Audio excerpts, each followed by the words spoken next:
পড়তে বসতে ভালো লাগছে না, পড়তে গিয়ে মনে হচ্ছে কি পড়বো, ফোনটা আছে হাতের কাছে, ফোনটা দেখার জন্য মন ছুকছুক করছে। তোমার কাছে তোমার গোলের থেকে বেশি ইম্পর্টেন্ট রয়েছে আশা করি ইনস্টাগ্রাম। তো নিজের গোল আগে সেট করো। নিজের গোল যদি একবার সেট করতে পারো, তোমার কাছে গোল যদি ক্লিয়ার থাকে, তুমি বুঝতে পারবে তোমার এবার কি করা উচিত কি করা উচিত নয়। নিজের গোল যতক্ষণ না তুমি সেট করতে পারবে ততক্ষণ পর্যন্ত তুমি কিন্তু বিভিন্ন জিনিসের মধ্যে ডিস্ট্রাক্টেড হবে। কারণ তোমার কাছে যদি ফোকাসড একটা গোল না থাকে, একটা ইমোশনাল গোল যদি না থাকে, একটা স্ট্রং পাওয়ার, উইল পাওয়ার যদি তোমার ভেতর থেকে না আসে, তোমাকে কে মোটিভেট করবে?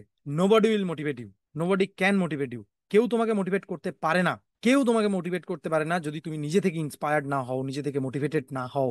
তো পড়াশোনাতে তোমার কনসিস্টেন্সি বজায় রাখতে গেলে তোমাকে যেটা রাখতে হবে সেটা হচ্ছে নিজের গোলটাকে সামনে রাখতে হবে। একটা বড় খাতা তৈরি করো, বড় ইমেজ তৈরি করো।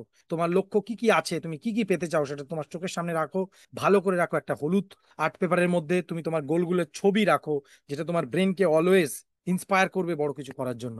আশা করি এটা করলে তোমার পড়াশোনাতে মন বসবে এবং পড়াশোনা করতে ভালো লাগবে।